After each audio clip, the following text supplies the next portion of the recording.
జాతీయ ఉపాధి హామీ పథకం గ్రామీణ ప్రాంతాల్లోని అర్హులైన కూలీలందరికీ సంవత్సరానికి కనీసం 100 రోజుల పనిని కల్పిస్తూ వారి జీవనోపాధికి భరోసా ఇస్తోంది. ఈ పథకంలో ఎలాంటి అవకతవకలకు ఆస్కారం లేకుండా పారదర్శకతను పెంచడానికి కేంద్ర, రాష్ట్ర ప్రభుత్వాలు అనేక సంస్కరణలు తీసుకువస్తున్నాయి. కూలీల వేతనాలను దుర్వినియోగం కాకుండా నేరుగా వారి బ్యాంక్ లేదా పోస్టాఫీస్ ఖాతాల్లో జమ చేస్తున్నారు. తెలంగాణలో ఉపాధి పనికి వెళ్తున్న చాలా మంది కూలీలకు ఒకటి కంటే ఎక్కువ ఖాతాలు ఉండడంతో ఏ ఖాతాలో వేతనం జమైందో తెలుసుకోవడానికి ఇబ్బందులు ఎదురవుతున్నాయి.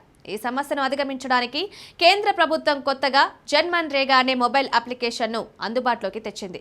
ఈ యాప్ జాతీయ ఉపాధి హామీ పథకానికి సంబంధించి కూలీల పని దినాల వివరాలు, వేతన చెల్లింపుల సమాచారాన్ని సులువుగా తెలుసుకోవడానికి ఉపయోగపడుతుంది. 2023 ఆర్థిక సంవత్సరంలో కనీసం 20 రోజుల పని పూర్తి చేసిన వారిని మాత్రమే ప్రభుత్వం ఆత్మీయ భరోసా పథకానికి అర్హులుగా పరిగణిస్తోంది. ఆత్మీయ భరోసా ద్వారా తెలంగాణ ప్రభుత్వం ఏడాదికి 12,000 రూపాయలు అందిస్తున్న సంగతి తెలిసిందే.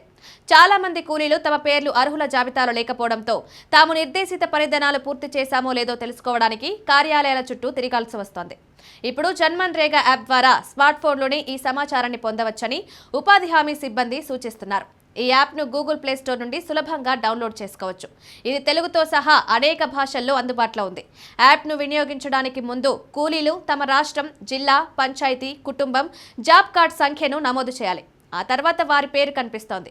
పేరుపై క్లిక్ చేస్తే వారు ఏ సంవత్సరంలో ఎన్ని రోజులు పనిచేశారు, వారి వేతనం ఏ బ్యాంకు ఖాతాలో జమైంది, ఒకవేళ జమ కాకపోతే అందుకు గల కారణాలు వంటి పూర్తి వివరాలు కనిపిస్తాయి. ఈ యాప్ తెలుగులో కూడా ఉండడంతో ఇప్పటికే చాలా మంది కూలీలు ఉపయోగిస్తున్నారు. అవగాహన లేని వారికి గ్రామ సభలు, సమావేశాల్లో ఈ యాప్ గురించి తెలియజేస్తున్నారు.